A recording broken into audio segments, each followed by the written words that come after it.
안녕하십니까. 백년의 고독 아우렐리아나 부엔디아 대령입니다. 장마가 잠시 소강 상태로 접어든 것 같기는 한데 비가 간간히 여전히 뿌리고 있습니다. 이대로 좀 비가 그쳤으면 좋을 텐데요. 어제 제가 이 하나님 없는 비정한 하나님들의 세계 속에서 살아남기 위해서 반드시 한 번은 이 거짓된 하나님들과 맞짱을 뜨는 용기를 발휘해야 될 때가 있다,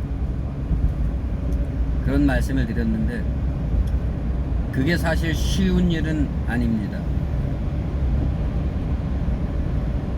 자기를 직면하고 직시하면서 칼 융이 얘기한 대로 자기가 무엇을 두려워하는지를 정확히 꿰뚫어 알아서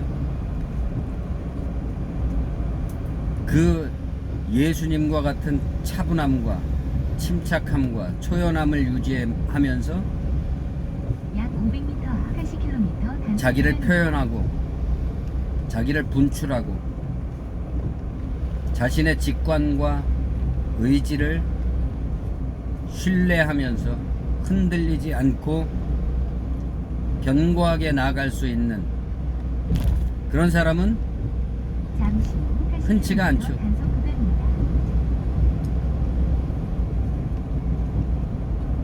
왜냐하면 대부분의 사람들이 실질적으로, 아주 실질적으로 고통을 겪고 있는 문제들은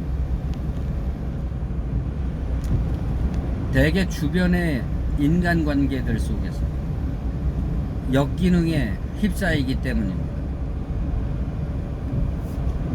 같은 패턴이 계속 돌아가죠. 어떤 사람들에게는 그런 종류의 문제가 전혀 문제가 되지 않는데 어떤 사람들은 그냥 정말 일생을 그런 문제에서 헤어나올 줄 모르는 그런 상태의 사람들이 있습니다. 그런 상태의 사람들이 있다는 것은 그 사람 주변에 그 사람을 그렇게 궁지로 몰아넣고 있는 가해자들이 있다는 말이겠죠. 그러니까 사람은 세월이 흐르면서 상태가 좋아진다기보다는 오히려 악화되는 경우들이 많은 것 같아요. 어떤 자기를 전체적으로 통찰하면서 끊임없이 말입니다. 끊임없이 자기를 통찰하면서 직면하고 직시해 나가는 그 고도의 명상 상태와 같은 수련이 있어야지만 심지가 견고한 자를 주께서 평강의 평강으로 지키시리니 이는 저가 주를 의지함이니이다. 사도 바울이 그것을 교의화 해버리는 바람에 오직 믿음으로 말미암아 살리라, 구원받는다, 이게 교리화, 정전화 돼버렸지만 원래 그게 하박국의 구약 성서 하박국에 나올 때는 그런 의미가 아니거든요. 그런 뉘앙스가 아니거든요. 5km 이상 직진하는 구간입니다.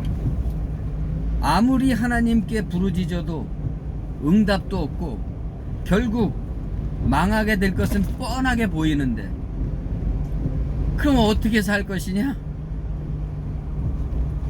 그 결과가 나의 의인은 오직 믿음으로 말미암아 살리라 하는 말씀입니다. 세상이 요동치고 흔들리고 뭐 어떤 일이 벌어진다고 할지라도 나의 의인은, 거기서 말하는 나의 의인은 하나님이 의롭다고 여기는 사람을 말하는 것일 수도 있고 하박국 선지자 자신을 말하는 걸 수도 있죠. 나는 믿음으로 살 것이다. 그럴 때 믿음이라는 것은 평화와 안전과 샬롬이 보장되지 않은 상태 속에서 잔혹과 잔인과 냉정과 배덕과 배반과 공격이, 괴롭힘이, 야비한 시기와 질투, 다툼과 분쟁, 갈등과 그것으로 말미암은 온갖 스트레스가 끊일 줄을 모르는 이런 세상 속에서 살아나가는 생존의 비법, 필살기로서의 단풍주의 구간 믿음을 말하는 겁니다. 신앙. 가령 사람들에게, 종교를 가지고 있는 사람들에게, 특히 기독교인들에게 당신의 종교의, 신앙의 가장 현실적이고 실용적인 의의는 뭐라고 생각하십니까? 라고 묻는다면 어떻게들 대답을 할까요?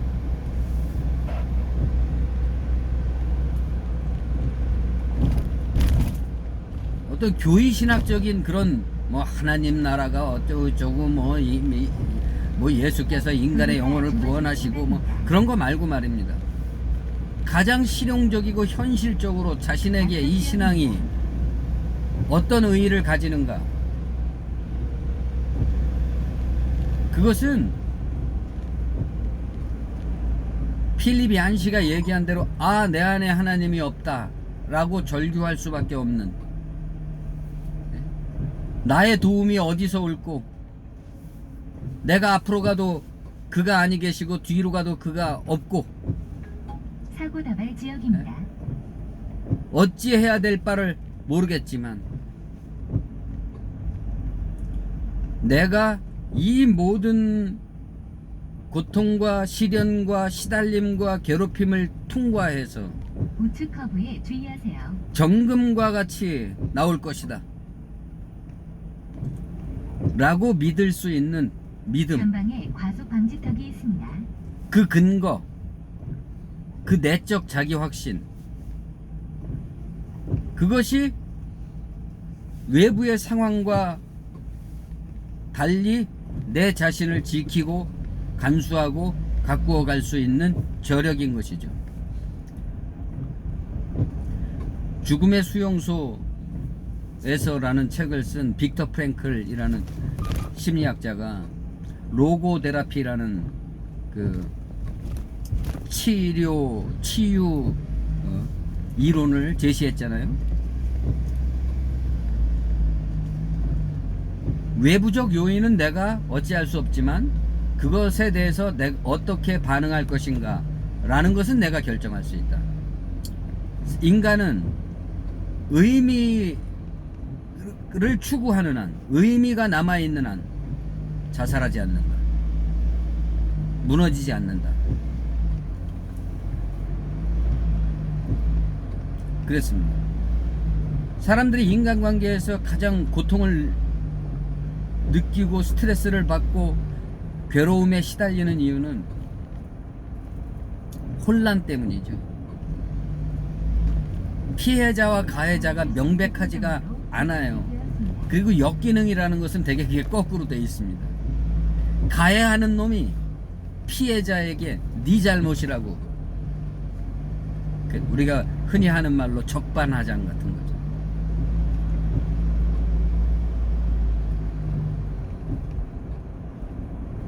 적반하장에게는 무수한 명분들이 있어요. 아주 교활하고 교묘하고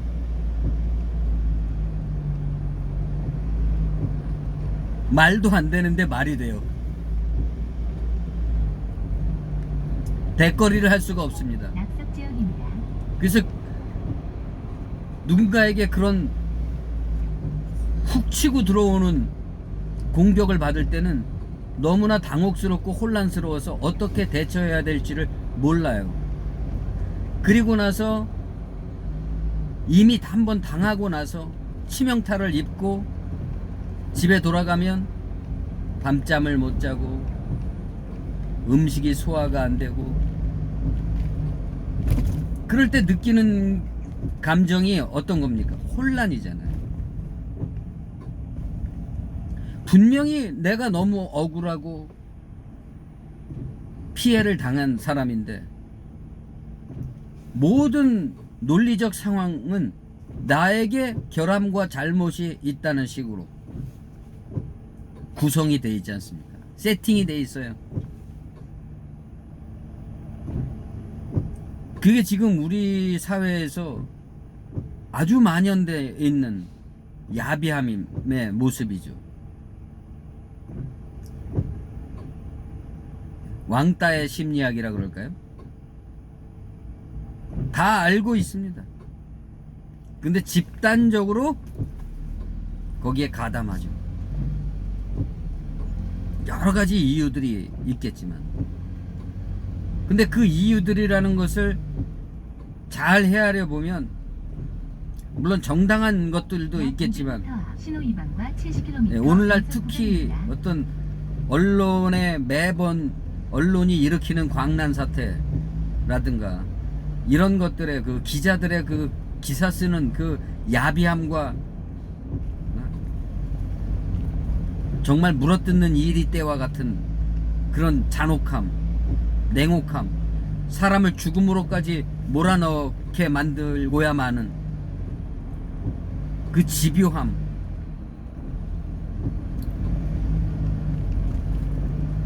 그런 것들을 뻔히 알면서도 대중들이 거기에 휩쓸려 들어가면서 또 어떤 지식인들이나 이런 사람들이 거기다가 말을 보태는 이유들, 많은 이유들이 있겠죠. 시기, 질투, 없는 게 아닙니다. 이유가, 그런 역기능에는 이유가 없는 게 아니죠. 많은 이유들이 있고 그 이유들을 강변하면서 역설하면서 상대방을 공격하기 때문에 그것을 감당해야 되는 사람은 그 혼란 속에서 시달리고 괴로워하다가 좌측 커브에 주의하세요. 결국 자기가 속병이 들거나 극단적으로는 죽고 마는 거예요.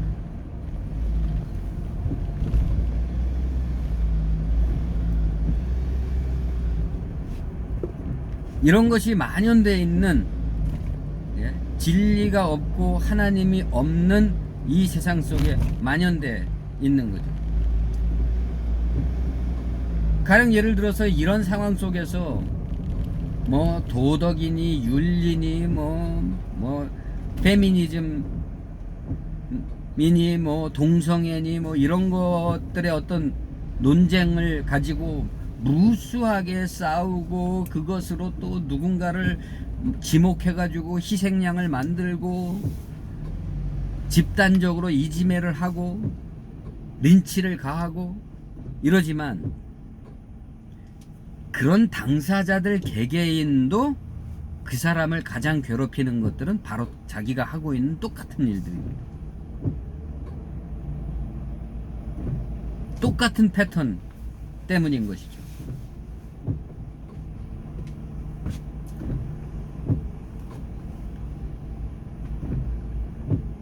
러시아의 문필가 중에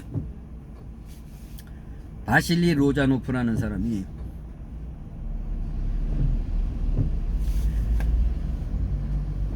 자기는 이 세상의 그 어떤 사람도, 그러니까 이 세상의 모든 사람한테 가장 취약하게 보이는 그런 사람일지라도 마음만 먹으면 자기를 마음대로 왕처럼, 자기 앞에서 왕처럼 군림하면서 자기를 조종할 수 있다, 있을 것이다, 그런 말을 썼습니다.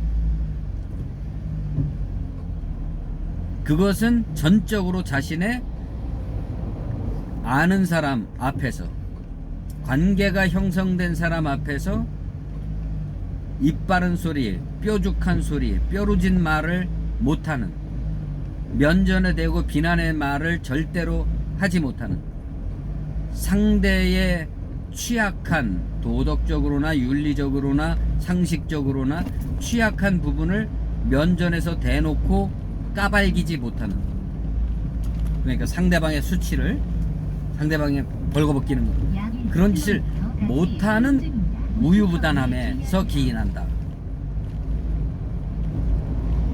그랬습니다.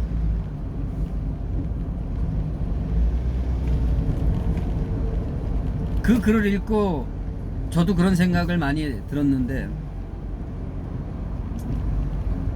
제 주변에도 정말 많은 그런 어떤 사회적으로, 심리적으로, 또 경제적으로 또 취약한 사람들이 늘 가까이 있었단 말입니다.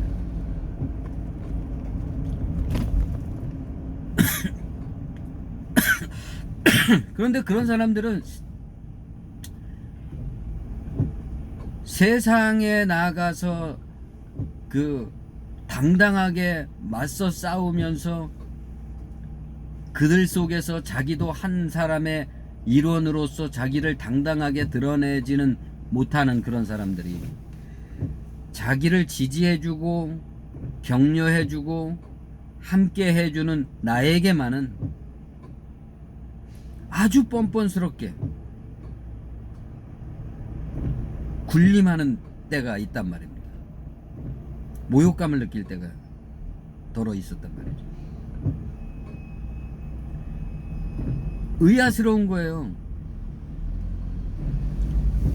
저는 일종의 반대인 거죠. 그 사람들이 강력하다고 생각하는 어떤 사람들에 대해서는 나도 그만큼의 어떤 강함을 가지고 있는데, 그런 사람, 그렇게 취약한 사람 앞에서는 맥을 못 추는 거예요. 그렇게 뻔뻔하게 나와도 그것을 지적하면서 내가 매우 기분이 나쁘다, 어떻게 네가 나한테 이럴 수 있느냐, 이런 말을 못 하는 겁니다.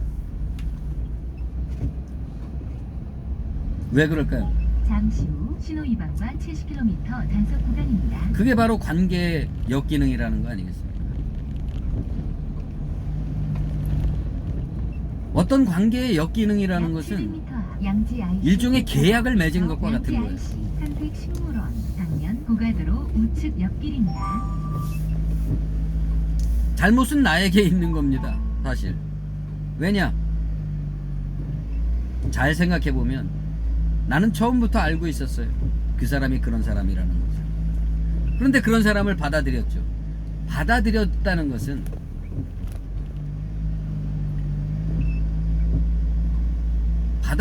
것은 계약이 성립된 겁니다. 그 사람은 나에게 그럴 권리를 획득한 거예요.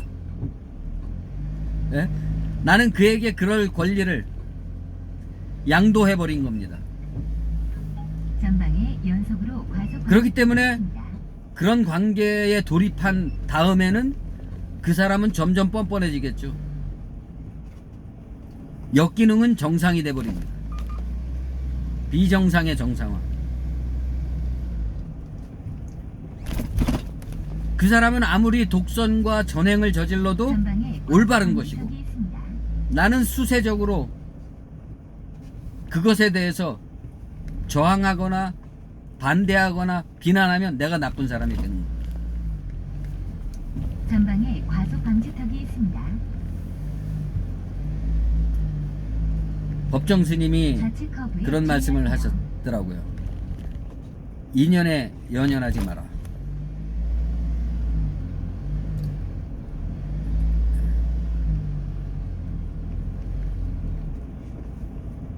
모든 것은 다 지나가는 것이기 때문에 그것에 연연해서 거기에 집착해서 그 관계라는 것에 집착해서 끝없는 역기능의 소용돌이 속에서 날과 밤을 지새우면서 그것은 무의미하다는 거죠.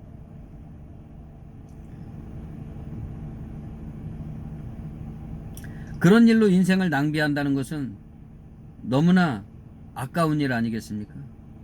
그런 사람에게 내 인생을 소비한다는 것은 너무나 아까운 일이 아니겠습니까? 그러나 피치 못하게, 그렇다 그래서 모든 일일한 사안마다 그 사람하고 똑같이 굴 수는 없잖아요. 또 그랬다면 처음부터 관계가 형성될 수도 없었겠죠. 그걸로 끝장이었겠죠.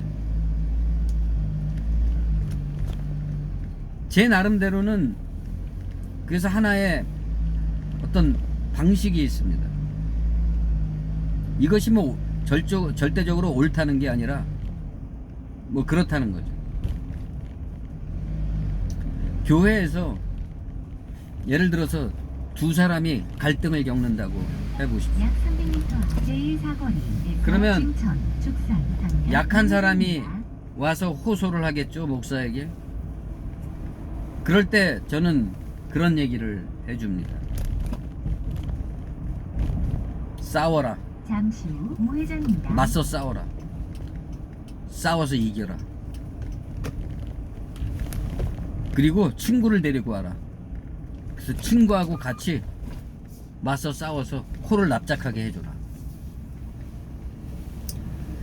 그리고 더 궁극적으로는 당신에게 그렇게 부당하게 구는 그 상대방보다 더 드높은 윤리성과 도덕성과 영적 윤리적 진보를, 인간성의 진보를 보여라.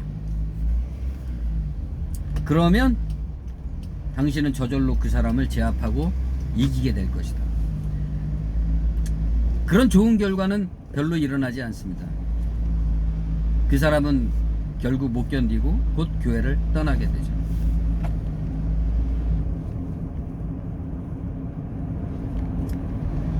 그래서 어떤 의미로는 교회라는 집단도 강한 자들이 살아남는 곳이 되는 겁니다.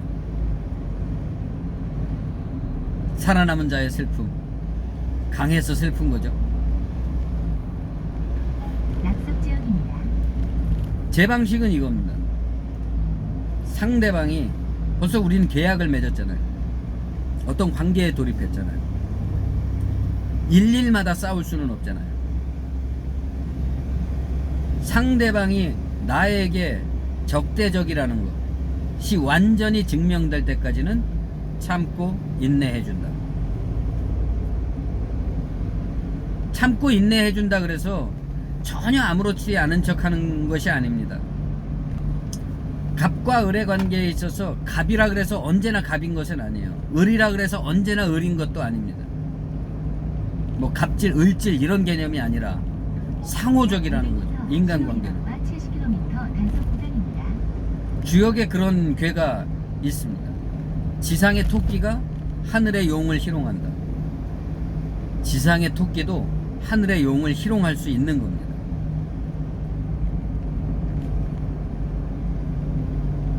또 그런 말씀이 있잖아요. 물극필반이다. 모든 것은 절정에 도달하면 반전이 일어난다. 단속 구간입니다. 예. 내가 일일마다 그 사람한테 개입하지 않더라도 결국 그 사람은 제 풀에 꺾이고 만다는 거죠. 그 어떤 부당함과 가증스러움과 교활함과 배덕함과 이런 게 절정에 도달하면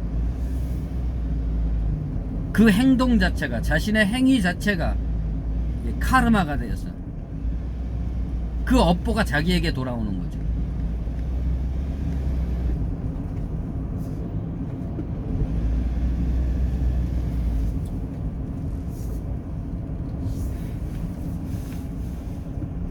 그러나 그러한 어떤 자연의 심판, 이 하나님의 영원하신 자율적 보상 체계에 그것을 맡길 수 있는 믿음, 의인은 오직 믿음으로 말미암아 살리라 그랬습니다. 그 믿음을 가지려면 그 신앙의 가장 실용적인 의로서 고요함과 침착함, 견고한 심지를 획득해야 됩니다.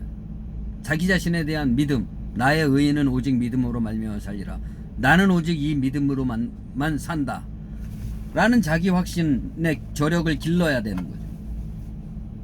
그래야 때가 되어서 만약에 상대가 절대적으로 나에게 적대적이라고 판단될 때는 과감하게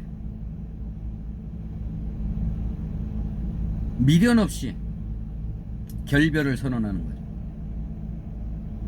미운 것도 아닙니다. 미워서 싸우는 게 아닙니다. 더 이상 불필요한 낭비를 하지 않는 거죠. 인생 관리에 있어서의 경제성.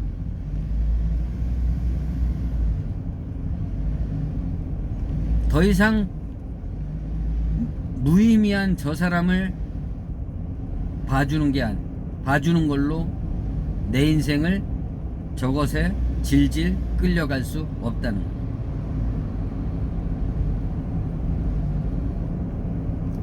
그러기까지는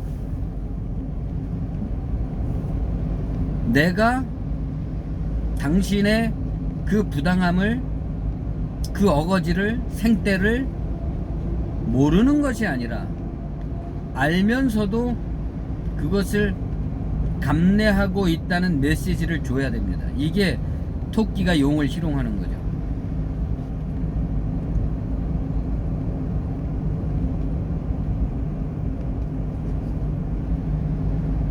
이 하나님 없는 세상 속에서 하나님에 대한 믿음을 품고 살아나가기 위해서 갖는 필살기로서의 믿음. 그러니까 신앙이라는 것은 이 인간 조건 속에서의 생존의 비법을 말하는 건데, 가장 이 인간 조건에서 가장 취약한 사람에게 가장 절실한 생존법입니다. 가장 취약한 사람에게 가장 적실한 생존의 비법이기 때문에 결국 모든 사람을 살릴 수 있는 거죠. 이 세상에 잘 적응해서 잘 살아가는 그런 사람들은 이 비법이 그다지 필요가 없어요.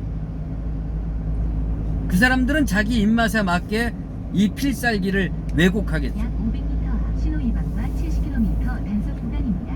그러나 인간관계의 온갖 역기능 속에서 약 300m 앞 원산 속을 사거리 끓이면서 사업리 마음을 우회전입니다. 괴로워하면서 자기를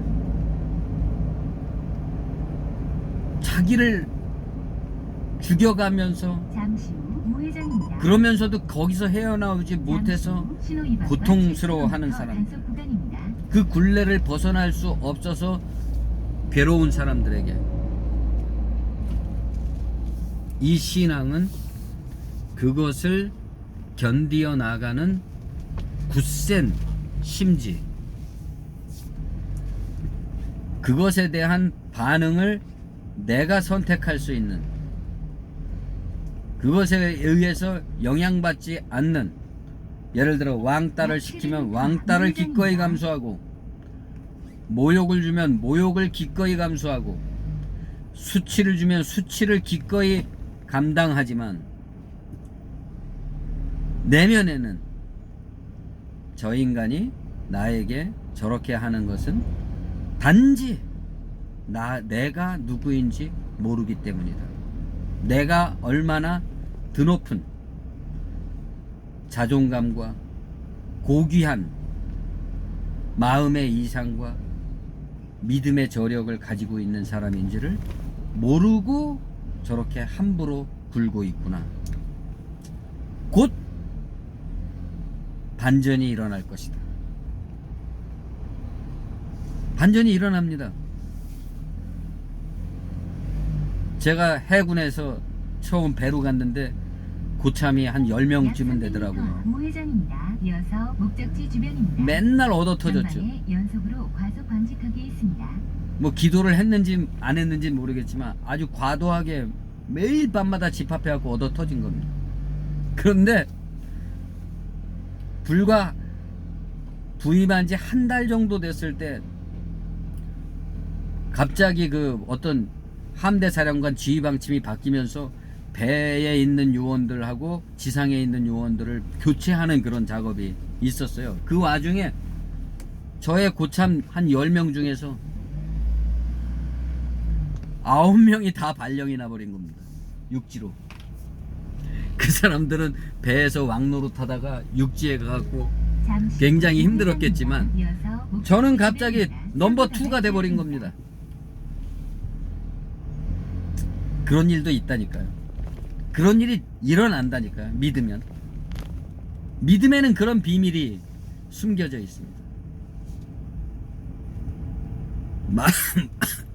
인간관계의 역기능 속에서 온갖 무례하게 구는, 잠시 후 목적지 주변 사랑 없이 무례하게 구는 인간들 때문에 속을 끓이고 애를 태우시는 분들은 이 믿음이 필요합니다. 그것을 견디어 나가는, 자기를 직면하고 직시해 나가는 그러한 믿음의 저력이 필요합니다. 신앙의 의의가 있습니다. 열쇠에 놓였다 그래서 반드시 열쇠만 되는 건 아니죠. 모욕의 영광, 수치의 광채, 주의하세요. 가난의 부요함, 낮음의 높음, 수욕의 저력, 이런 것들이 들어있습니다. 맞서 싸우십시오. 그들보다 더 드높은 윤리성과 도덕성과 인간미와 의리를 만들어내십시오. 기죽지 마시고 위축되지 마시고 참다가 도저히 참아주지 못할 때는 받아버리는 겁니다. 평양 박치기로. 인간관계가 깨질 것을 두려워하지 마십시오. 모든 것은 다 지나가고 인생은 단 한 번뿐이기 때문에 그런 쓸데없는 것들에 자기를 낭비할, 이 소중한 자기를 낭비할 이유가 없습니다. 그러나 피치 못하게 그런 사람들과 공존해야 된다면 생존의 비법이 필요합니다. 토끼가 용을 희롱하는,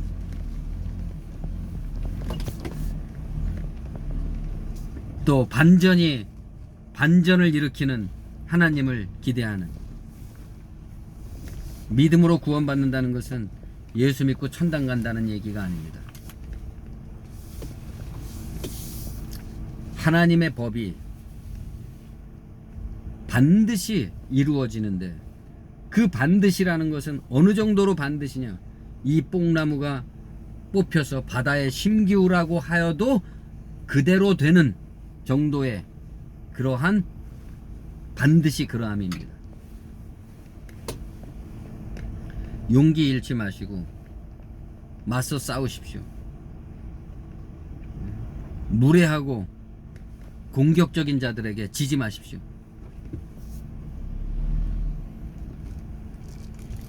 그것들을 감내해 주지만 어느 순간에는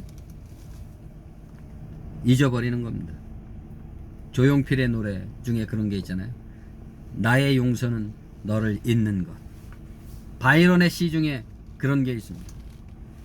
그대와 나는 갈 길이 다르므로 오늘 밤 그대에게 평화만 있으라. 아우렐리아노 부엔디아 대령의 썰교였습니다. 감사합니다.